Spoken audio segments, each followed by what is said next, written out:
Hello friends, welcome to my channel. तो friends, आज से हम शुरू कर रहे हैं अपने लास्ट 40 डेज़ के लिए रैपिड फायर रिवीजन। तो आज हम बात करेंगे यूनिट 9 पब्लिक एडमिनिस्ट्रेशन की, जो पॉलिटिकल साइंस के सिलेबस में यूनिट 9 है आपकी। तो सबसे पहले टॉपिक की बात करेंगे आज साइंटिफिक मैनेजमेंट की। साइंटिफिक मैनेजमेंट, अच्छा, इसे स्टार्ट करने से पहले मैं आपको बता दूं कि आप इसे यूज़ कैसे कर सकते हैं।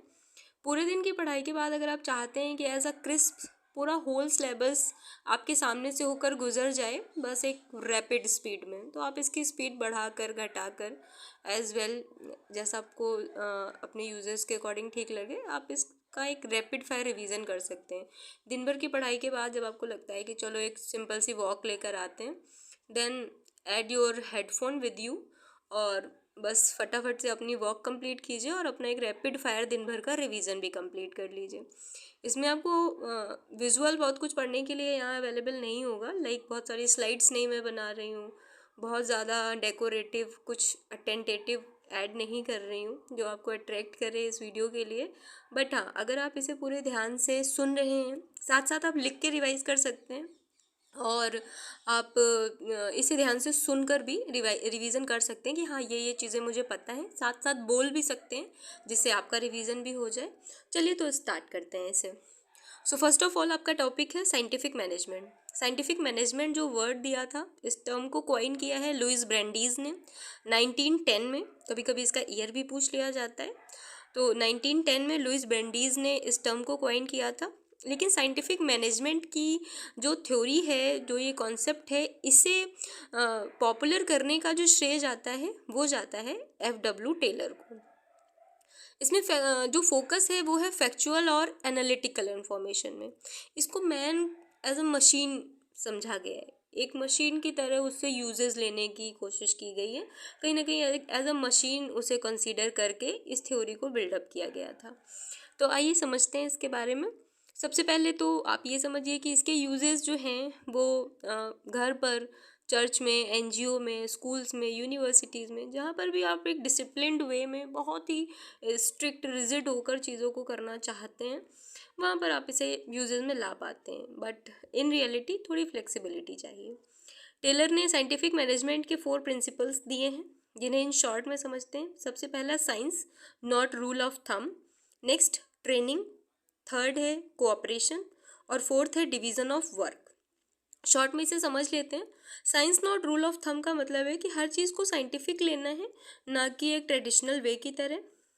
ट्रेनिंग का मीन है कि किसी भी चीज़ को सिखाने के लिए उसे ट्रेनिंग से समझाया सिखाया समझा जा सकता है। बाई कोऑपरेशन चीज़ों को किया जा सकता है। और डिवीज़न ऑफ वर्क यानी हर किसी का काम हर किसी के लिए बटा हुआ हो, हर किसी को अपना काम पता हो।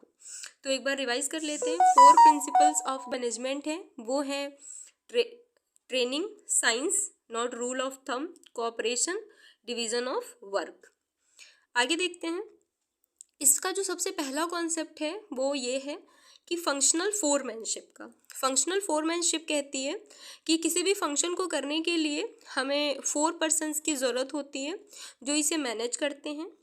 ये जो 8 पर्सन्स हैं वो 4 की कैटेगरी में बांटे गए हैं। 4 लोग जो हैं वो प्लानिंग ग्रुप में हैं, बाकी के जो 4 लोग हैं वो एग्जीक्यूशन ग्रुप में हैं। जो एग्जीक्यूशन ग्रुप में है उन्हें फ्लोर पर्सन्स भी कहते हैं, ठीक है, जो एग्जीक्यूट करने का काम करेंगे, ऑन ग्राउंड चीज़ों को करवाएंगे। तो प्लानिंग वाली कैटेगरी में जो है वो है route clerk, instruction card clerk, time and cost clerk and disciplinarian. Execution वाले सेक्शन में है speed boss, repair boss, gang boss, inspector. एक बार फिर से समझ लेते हैं 8 फंक्शनल फोरमैनशिप का जो कॉन्सेप्ट है। फंक्शनल फोरमैनशिप में 8 लोगों की बात की जाती है जो 4-4 के ग्रुप में होते हैं। पहला ग्रुप है प्लानिंग ग्रुप, सेकेंड ग्रुप है एग्जीक्यूशन ग्रुप। प्लानिंग ग्रुप में route clerk, instruction card clerk, time and cost clerk, disciplinarian. Execution group में speed boss, repair boss, gang boss और इंस्पेक्टर, ठीक है। अच्छा, इन सभी लोगों के अंडर में जो बताया गया है वो हर ग्रुप में हर पर्सन के अंडर में 3 वर्कर्स होंगे, इसके बारे में भी बताया गया है। होप सो अगर आपके एग्जाम में आता है तो आप ऐड ऑन कर लीजिए। नेक्स्ट बात करते हैं कि जो साइंटिफिक मैनेजमेंट है वो मेंटल रिवोल्यूशन की बात करता है। मेंटल रिवोल्यूशन एज सच कुछ नहीं तो जो 4 प्रिंसिपल्स आपको बताए गए थे उनमें से एक प्रिंसिपल जो कॉपरेशन का था उसकी बात करता है। ये बताता है कि जो वर्कर है और जो मैनेजर है दोनों को इस बात को समझना चाहिए कि उन दोनों के बेनिफिट्स जो हैं वो म्यूचुअल हैं। मैनेजर वर्कर्स को ठीक से वर्क करवाएगा, उन्हें ठीक मैनेजमेंट रखेगा तो काम ज़्यादा बढ़ेगा, उसे बेनिफिट होगा। और वर्कर अगर ज़्यादा से ज़्यादा काम करेगा, बहुत अच्छा इफ़ेक्टिव रिजल्ट देगा तो कहीं ना कहीं उसे इसका बेनिफिट होगा। तो ये जो है वो मेंटल रिवोल्यूशन है कहीं ना कहीं। दोनों को एक दूसरे से अपने म्यूचुअल जो बेनिफिट है उसको ध्यान में रखना होगा और उसके थ्रू वो उसको चाहिए, जो कि ये काम हो सकता है सिर्फ और सिर्फ कोऑपरेशन के द्वारा। ठीक है। टेलर ने कहा था कि management is a true science. कभी कभी ये एक लाइन में पूछ लिया जाता है कि who said management is a true science, तो ये FW टेलर ने कहा है। अच्छा, कुछ लोग जो हैं वो टेलर को फॉलो करते हैं, कुछ लोग उनके अपोज में भी थे। तो आइए समझ लेते हैं। टेलर को फॉलो करने वाले लोगों में सबसे पहले व्यक्ति हैं HL गैंट। इन्होंने हैबिट्स ऑफ इंडस्ट्री का कॉन्सेप्ट दिया था। इन्होंने बताया था कि हर ऑर्गेनाइजेशन को अपनी एक हैबिट को डेवलप कर लेना चाहिए और उसी के बिहाफ पर फिर वो वर्क करती है। लाइक अगर आप एक चॉकलेट फैक्ट्री में काम करते हैं तो किसी का काम होगा कि चॉकलेट का बैटर उसे तैयार करना है, तो वो उसकी हैबिट प्रिपेयर कर लेगा तो फिर उसे वक्त नहीं लगेगा इसे करने में। किसी पर्सन का काम है कि जो पैकेट्स बनकर आए हैं उन्हें अरेंज करना है एक बॉक्स में, अगर वो उसकी हैबिट डेवलप कर लेगा तो वो बहुत फटाफट उस काम को कर पाएगा। तो इनिशियल स्टेज में ही आपको अपनी हैबिट्स को डेवलप कर लेना है। इसके लिए उन्होंने एक गैंट चार्ट भी दिया था।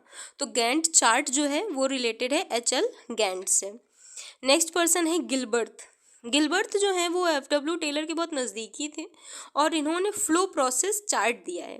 फ्लो प्रोसेस चार्ट जो इन्होंने दिया है गिलबर्ट ने, उसमें वो बताते हैं कि जब हम अपने काम को लिख लेते हैं स्टेप बाय स्टेप, तो उसमें से हम जो अननेसेसरी स्टेप हैं उन्हें कल आउट कर सकते हैं, यानी उन अननेसेसरी स्टेप्स को हटा सकते हैं क्योंकि हमें अपने सारे स्टेप्स पता हैं। तो फ्लो प्रोसेस चार्ट किसने दिया? गिलबर्ट ने। और इसे डेवलप किया था उन्होंने एक फॉर्म में जिसे उन्होंने नाम दिया था थर्बलिक्स। तो आप याद रख सकते हैं कि गिलबर्ट का नाम जब आप उल्टा करके पढ़ेंगे तो आपको थर्बलिग ही मिलेगा। तो इसे उन्होंने यूनिट ऑफ वर्क्स यानी एक स्टेप बाय स्टेप जो काम है उसके नाम से उन्होंने दिया था। नेक्स्ट पर्सन है H इमर्सन। इन्होंने 12 प्रिंसिपल्स ऑफ एफिशिएंसी दिए थे। ML कुक जो हैं उन्होंने कहीं ना कहीं क्रिटिसाइज़ करने का काम किया था टेलर को, क्योंकि उन्होंने कहा था कि ये सिर्फ एक्सपर्ट्स को एनालाइज कर रहे हैं, एक्सपर्ट्स के बारे में बात कर रहे हैं। इन्होंने वर्कर्स पे उतना ध्यान नहीं दिया है, सिर्फ एक्सपर्ट को क्या मैनेज करना चाहिए, कैसे मैनेज करना चाहिए, क्या क्या करना चाहिए, यही सब बताया है। तो इस तरीके से ML कुक एक उनके अपोज में है। HL गांट, गिलबर्ट और H इमर्सन, इन 3 लोगों ने इनको सपोर्ट करने का काम किया है। तो ये था आपका साइंटिफिक मैनेजमेंट। और इससे रिलेटेड अगर आपकी कोई क्वेरी होती है तो फिर आप मुझे कमेंट बॉक्स में बता दीजिएगा, हम इसे और अच्छे से फिर आगे एक्सप्लेन कर लेंगे। आगे बढ़ने से पहले इनकी कुछ इम्पॉर्टेंट बुक्स हैं उनके बारे में भी बात कर लेते हैं। मेनली इनकी हमें 4 बुक्स देखने को मिलती हैं जो ज़्यादातर एग्ज़ाम्स में हम देखते हैं। तो आइए इनके बारे में भी पढ़ लेते हैं। सबसे पहली बुक है पीस रेट सिस्टम 1895 में, शॉप मैनेजमेंट 1900 में, आर्ट ऑफ कटिंग मेटल्स 1906 में, the principal of scientific management 1911 में, 2 पेपर्स ऑन साइंटिफिक मैनेजमेंट 1919 में। तो आप याद रखेंगे, इन्हें आपको सीक्वेंस में याद भी रखना है। लाइक सबसे पहले piece rate system, then shop management, then art of cutting metals, then principle of scientific management, then 2 papers on scientific management. तो प्रिंसिपल ऑफ साइंटिफिक मैनेजमेंट पहले है और 2 पेपर्स ऑन साइंटिफिक मैनेजमेंट बाद में है। इसे आप ट्रिक से भी याद रख सकते हैं कि 2 पेपर्स हैं तो 2 है तो यानी ये बाद में आएगी, सेकंड नंबर पे आएगी। तो चलिए इस तरीके से आप इनकी बुक्स को भी याद रख सकते हैं।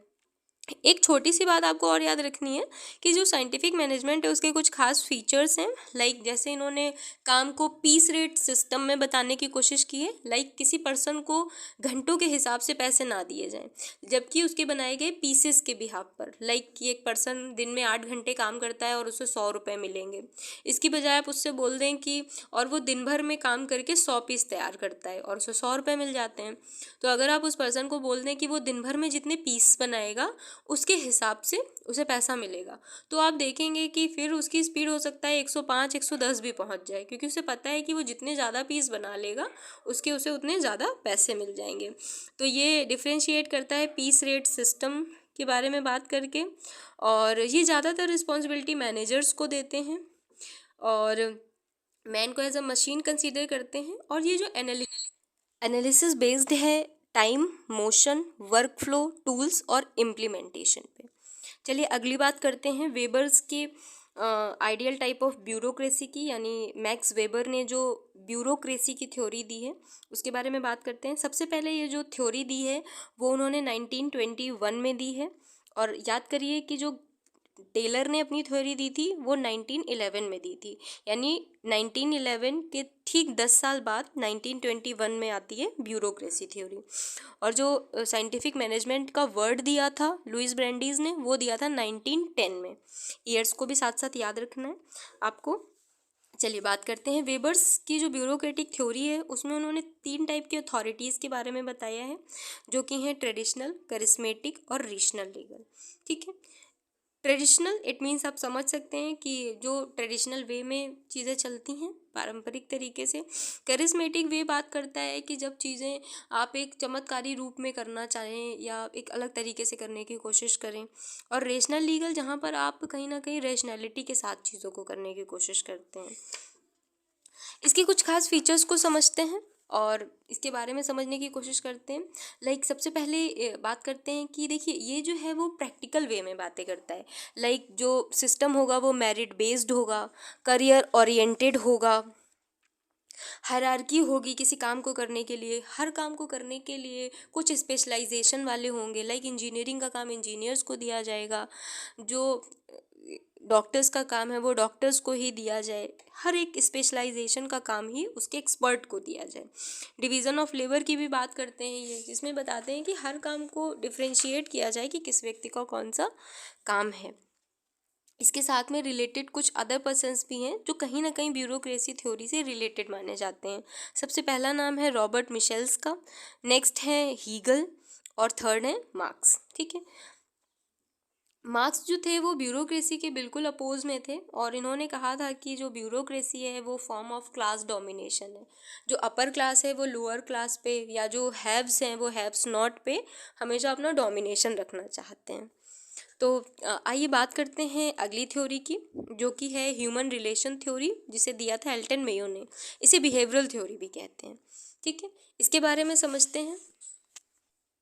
दोस्तों इस पे आगे बढ़ने से पहले एक छोटा सा क्लासिफिकेशन पहले हम समझ लेते हैं, जिससे चीज़ों को कैटेगराइज करना आसान हो।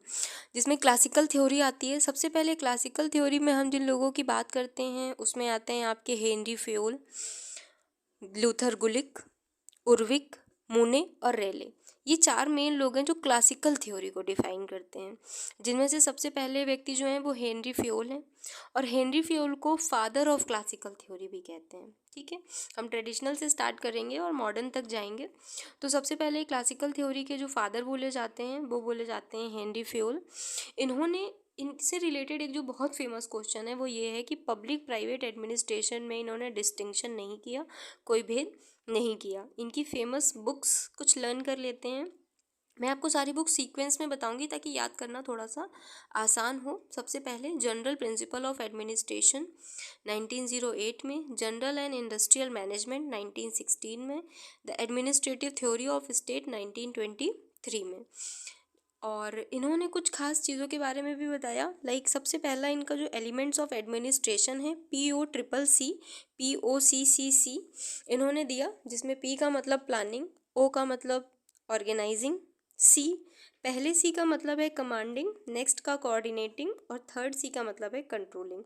इसको एक ट्रिक से भी याद कर सकते हैं कि सबसे हम पहले किसी काम को प्लान करते हैं, फिर उसे ऑर्गेनाइज करते हैं, फिर उसको लेकर लोगों को कमांड देते हैं, फिर उनसे कोऑपरेट होकर काम करने के लिए कहते हैं, और अगर कोऑपरेट नहीं हो पाता है ठीक से तो फिर हम अपना कंट्रोल उस पर दिखाते हैं। तो ट्रिक से भी आप याद रख सकते हैं, planning, organizing, commanding, coordinating and controlling. एक ऐसा ही और टॉपिक है जिसका नाम है पोस्ट कॉर्ब। तो आप लोग कमेंट बॉक्स में पोस्ट कॉर्ब का फुल फॉर्म मुझे ज़रूर बताइएगा। चलिए आगे देखते हैं। इन्होंने 14 प्रिंसिपल्स दिए थे एडमिनिस्ट्रेशन के। सारे प्रिंसिपल्स याद रखना उतना ज़रूरी नहीं है, क्योंकि अगर हम याद रखने की कोशिश भी करते हैं तो भूल ही जाते हैं इन्हें। तो कुछ खास बातें याद कर लीजिए। जैसे हेनरी फ्यूल ने जो है वो बात की थी यूनिटी ऑफ कमांड की, स्केलर चेन की, डिवीज़न ऑफ वर्क की, काम में डिसिप्लिन की, डायरेक्शन की, इन सब चीज़ों के बारे में इन्होंने बात की थी। मतलब एक काम को ठीक तरीके से चलाने के लिए जिन चीज़ों की ज़रूरत होती है उसके बारे में बात की हुई थी। नेक्स्ट एक फार्मूला आपके लिए बहुत ज़्यादा फेमस रहता है जो लूथर गुलिक का है, वो है 4 P's फार्मूला, जिसमें P को एक्सटेंड करके बताया गया है। लाइक 4 P हैं, जिनमें से पहला P purpose, then process, then person, then place. ठीक है, तो देखो इसको याद करने के लिए मैंने बहुत एक छोटी सी और फनी ट्रिक बनाई है। लाइक सपोज कीजिए कि आप एक ट्रेन में गए हुए हैं, तो सबसे पहले आप अपना पर्पस रखते हैं कि भाई मुझे तो ट्रेन में चढ़ना है। तो सबसे पहले आपने अपना पर्पस सेट किया कि मुझे ट्रेन में जाना है, तो आप ट्रेन में चढ़ गए, आपका पर्पस कंप्लीट हो गया कि आप स्टेशन पहुँचे, पर्पस है ट्रेन में जाना, और आपने अपना पहला काम शुरू किया। जो पर्पस था वो ट्रेन में चढ़ना था, पर्पस कंप्लीट हो गया। अब प्रोसेस है कि कैसे ही जगह मिलनी चाहिए, तो आप प्रोसेस में लग गए कि भाई सीट पानी है, तो आपने प्रोसेस शुरू की। फिर आप एक पर्सन की तरफ बढ़े जिसके पास ऑलरेडी सीट है, और उस पर्सन से आपने थोड़ी सी जगह मांग ली और आपको प्लेस मिल गई और आप बैठ गए। तो आप सीक्वेंस याद रखेंगे कि पहले आप ट्रेन में चढ़े, फिर आपने जगह बनाने के बारे में सोचा, फिर एक व्यक्ति से जगह मांगी और आपको जगह मिल गई। देन प्रोसेस, पर्सन, सीक्वेंस याद रखेंगे, purpose, process, person and place. ठीक है, तो चलिए आगे बढ़ते हैं। लूथर गुलिक जो हैं उन्होंने पोस्ट कॉब का अपना कॉन्सेप्ट दिया हुआ था, और ये जो टर्म उन्होंने कॉइन किया था अपनी book the science of administration में। आगे देखते हैं, इन्होंने 10 प्रिंसिपल्स ऑफ एडमिनिस्ट्रेशन दिए हैं गुलिक ने, और उर्विक ने 8 प्रिंसिपल्स दिए थे। तो पहले गुलिक आते हैं जिन्होंने 10 प्रिंसिपल्स दिए हैं, फिर उर्विक आते हैं जिन्होंने 8 प्रिंसिपल्स दिए हैं। इनके प्रिंसिपल्स को आपको उतना याद रखने की ज़रूरत नहीं है। नेक्स्ट आते हैं आपके 1943 में इन्होंने एक बहुत फेमस बुक लिखी थी द एलिमेंट्स ऑफ एडमिनिस्ट्रेशन, उर्विक ने, और इसमें इन्होंने अनदर 29 प्रिंसिपल्स दिए थे। यानी उर्विक ने पहले 10 प्रिंसिपल्स दिए और बाद में 29 प्रिंसिपल्स दे दिए। ठीक है, चलो आगे बढ़ते हैं और आगे की चीज़ों को समझते हैं। मूने और रैले के बारे में समझते हैं। मूने और रैले का कॉन्सेप्ट थोड़ा छोटा सा है, जल्दी याद हो जाता है। तो ये यूएसए से रिलेटेड थे। मूने और रैले 2 पर्सन्स थे।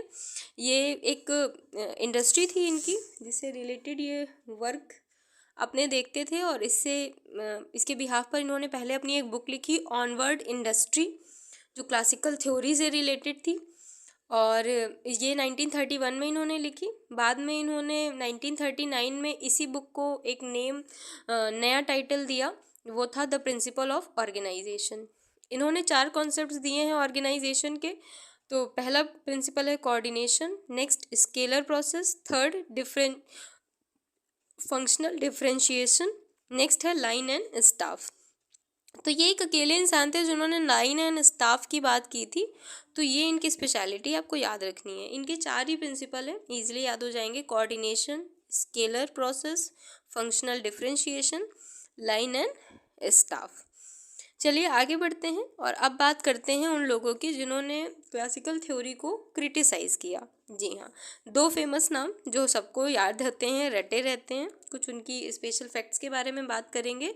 साइमन एंड मार्च और साइमन ने क्लासिकल थ्योरीज को प्रोवर्ब, स्लोगन या पॉम्पस इनैनिटीज़ भी कहा है। इन्होंने मिथ भी कहा है इन्हें, या क्लासिकल थ्योरीज को इन्होंने मशीन मॉडल भी कहा है।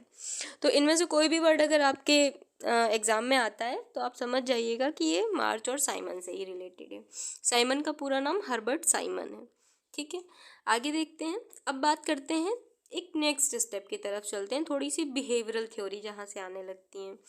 तो वहाँ पर रिलेटेड जो पर्सन्स हैं वो हैं MP फॉलेट, चेस्टर बर्नार्ड और MP फॉलेट वो लोग हैं जिन्होंने क्लासिकल थ्योरीज़ को ऐड ऑन किया है बिहेवियरल थ्योरीज़ के साथ।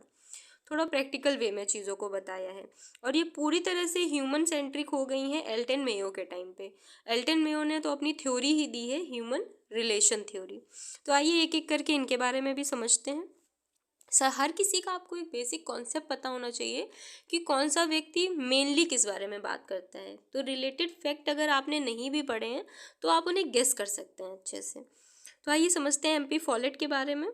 तो इन्होंने पहली बार सोशियोलॉजिकल और साइकोलॉजिकल डायमेंशंस को बताने की कोशिश की एडमिनिस्ट्रेशन में, जो ह्यूमन डायमेंशन की तरफ लेके जाती हैं ऑर्गेनाइजेशन को। और एमपी फॉलेट के लिए बहुत एक फेमस बात है कि ये एक ब्रिज की तरह काम करती हैं क्लासिकल अप्रोच और बिहेवियरल अप्रोच के लिए। तो दोनों अप्रोच के बीच में जो ब्रिज के रूप में इन्होंने काम किया वो है एमपी फॉलेट। ठीक है, देखिए इन्होंने कॉन्फ्लिक्ट्स और इंटीग्रेशन की बात की है, जिसमें ये बताती हैं कि किसी भी ऑर्गेनाइजेशन में 3 तरह से किसी भी प्रॉब्लम को सॉल्व करने का या कॉन्फ्लिक्ट्स को सॉल्व करने का तरीका हो सकता है, जिसे ये कंस्ट्रक्टिव कॉन्फ्लिक्ट्स भी कहती हैं। ठीक है, उसके इन्होंने 3 स्टेप्स बताए हैं। पहला है डोमिनेशन, दूसरा कॉम्प्रोमाइज़ और तीसरा इंटीग्रेशन। थोड़ा सा समझते हैं, कभी कभी मैच द कॉलम में ये पूछे जाते हैं, तो आप अगर पता है तो आप मैच कर पाएंगे। डोमिनेशन का मतलब होता है कि एक पक्ष की बात को बिल्कुल ना माना जाए और दूसरा पक्ष अपनी बात को बिल्कुल प्रेशर देकर मनवा ले। ठीक है, यानी एक ही व्यक्ति की पूरी बात मान ली जाए, एक ही पक्ष की, और दूसरे पक्ष की बात को कोई महत्व ना दिया जाए। तो ये तो पहला कंडीशन होता है जहाँ डोमिनेशन हो जाता है। ठीक है, डोमिनेट कर दिया जाता है।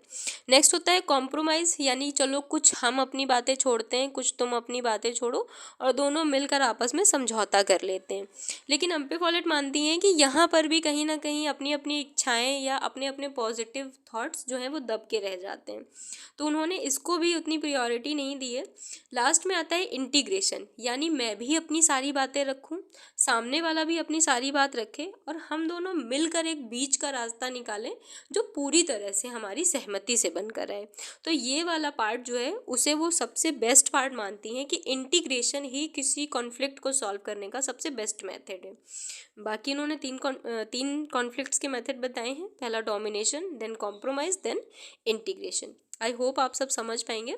आगे देखते हैं न्यू कॉन्सेप्ट ऑफ पावर इन्होंने देने की बात की। इन्होंने पावर ओवर की जगह पावर विद की बात की। ठीक है, एक दूसरे के ऊपर डोमिनेशन देने से अच्छा है साथ मिलकर पावर को हम कहीं ना कहीं सेलिब्रेट करें, एंजॉय करें। अच्छा, इन्होंने पावर को एक नया कॉन्सेप्ट देकर समझाया है। इन्होंने कहा कि power is the ability to make things happen, to initiate change. ठीक है, यानी किसी चीज़ को करने के लिए, कोई चेंज लाने के लिए जिस शक्ति का या जिस अथॉरिटी का हम यूज़ कर रहे हैं उसे ही क्या कहते हैं, पावर कहते हैं। इन्होंने सर्कुलर रिस्पॉन्स या सर्कुलर लीडरशिप की बात भी की। सर्कुलर लीडरशिप से इनका सीधा मतलब ये था कि जो लीडर्स हैं वो सिर्फ अपने ग्रुप को इन्फ्लुएंस नहीं करते हैं, बल्कि खुद भी उससे इन्फ्लुएंस होते हैं। लाइक जब हम कहते हैं कि हम अपनी टीम से सिर्फ अपनी टीम को सिखाते नहीं हैं, इवन हम अपनी टीम से सीखते भी हैं। इसे ही इन्होंने क्या नाम दिया है, सर्कुलर रिस्पॉन्स या सर्कुलर लीडरशिप। 3 तरह की लीडरशिप की ये बात करती हैं। फर्स्ट है लीडरशिप ऑफ पोजीशन, नेक्स्ट है लीडरशिप ऑफ पर्सनालिटी, और थर्ड है leadership of function.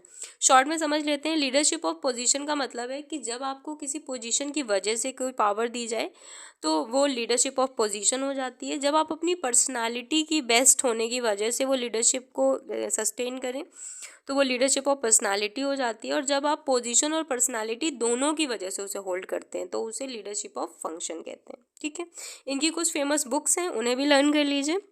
The speaker of the house of representatives 1896 में, नेक्स्ट द न्यू स्टेट 1920 में, नेक्स्ट है क्रिएटिव एक्सपीरियंस 1924 में, डायनेमिक एडमिनिस्ट्रेशन 1941 में। ठीक है, इनकी यही 4 फेमस बुक्स हैं। इसके अलावा भी आपको अगर कोई न्यू बुक मिलती है पढ़ते हुए तो कमेंट बॉक्स में ज़रूर बताइएगा। चलिए अगले व्यक्ति की तरफ आगे बढ़ते हैं, जो कि हैं चेस्टर बर्नार्ड। चेस्टर बर्नार्ड को कहीं ना कहीं रिगार्ड किया जाता है सोशल सिस्टम स्कूल के स्पिरिचुअल फादर के रूप में। ठीक है, और जबकि एमपी फॉलेट को आपने देखा था कि रिगार्ड किया जाता था क्लासिकल अप्रोच और बिहेवियरल अप्रोच के बीच में एक ब्रिज की तरह काम करने के लिए। और इसके पहले हेनरी फेयोल को आपने पढ़ा था कि फादर ऑफ क्लासिकल थ्योरी बोला जाता था। ठीक है, तो बीच बीच में आप अपना रिवाइज भी बनाए रखें। नेक्स्ट देखते हैं तो इन्होंने जो एमपी फॉलेट ने थ्योरी दी थी उसको और आगे डेवलप करने का काम किया और इन्होंने फुल ऑन ब्लो देने की कोशिश की बिहेवियरल थ्योरी को। इन्होंने बताया कि administration is a cooperative social action, यानी कहीं ना कहीं हम जो भी एडमिनिस्ट्रेशन चलाते हैं वो कोऑपरेट करके सोशल एक्शन को करने का काम करता है, क्योंकि वाकई में हम जो काम कर रहे होते हैं वो सोसाइटी में रहकर ही कर रहे होते हैं। इनकी 2 फेमस बुक्स हैं जो बहुत ही ज़्यादा फेमस भी हैं, the functions of executive and organization and management. ठीक है, इनकी ये दोनों बुक्स बहुत ही ज़्यादा फेमस हैं। आगे देखते हैं, इनकी कुछ थ्योरीज़ हैं जो वाकई में थोड़ी सी छुपी हुई हैं, पर जब आप उन्हें एक बार पढ़ लेते हैं तो आपको लगेगा कि अरे इससे रिलेटेड क्वेश्चंस तो मैं हमेशा ही देखती आ रही हूँ। तो देखिए समझते हैं। पहला है theory of contribution satisfaction equilibrium. ठीक है, यानी आप जो कंट्रीब्यूट कर रहे हैं उसके बिहाफ में आपको सेटिस्फेक्शन भी मिल रहा है, तो वहाँ पर आपका काम बहुत अच्छे से हो पाता है। ठीक है, जैसे कि समझ लेते हैं, survival of organization depend on the maintenance of equilibrium between contribution and satisfaction. यानी आप लोगों से जो काम करवा रहे हैं, जो उनका कंट्रीब्यूशन ले रहे हैं, उसके बिहाफ में अगर आप उन्हें वो सेटिस्फेक्शन भी दे पा रहे हैं, तो ये इक्विलिब्रियम जब तक बना रहता है तब तक ऑर्गेनाइजेशन बहुत अच्छे से रन कर पाता है, ऑर्गेनाइजेशन का सर्वाइवल बना रहता है। इसका सीधा मीनिंग ये है। इन्होंने ऑर्गेनाइजेशन के 3 एलिमेंट्स बताए हैं। पहला कम्युनिकेशन, नेक्स्ट है willingness to work and next है कॉमन पर्पस। पहली बात कम्युनिकेशन, लोगों के बीच में कम्युनिकेशन का जो तरीका होना चाहिए, जो फ्लो होना चाहिए, जो हायरार्की होनी चाहिए, वो बहुत स्मूथ होनी चाहिए। विलिंगनेस टू वर्क, यानी वहाँ काम करने वाला हर व्यक्ति खुद से सर्व करने की इच्छा रखता हो, उसमें इच्छा हो कि वो काम करे, ऑर्गेनाइजेशन के ग्रो के लिए, अपलिफ्टमेंट के लिए वो रेडी हो, तब अच्छे से ऑर्गेनाइजेशन चलता है। नेक्स्ट है कॉमन पर्पस हो। ठीक है, हम सबका पर्पस कॉमन होना चाहिए कि सभी को अपनी लाइफ में क्या करना है, बेनिफिट्स चाहिए। ठीक है, इनिशिएटिव्स चाहिए, इंसेंटिव्स चाहिए। तो जब आपका पर्पस कॉमन है तो सब एक दूसरे के साथ मिलकर काम करेंगे, क्योंकि सभी को अपनी लाइफ में क्या चाहिए, बेनिफिट्स चाहिए। नेक्स्ट आती है एक्सेप्टेंस ऑफ अथॉरिटी, जिसका नाम है जोन ऑफ इंडिफरेंस।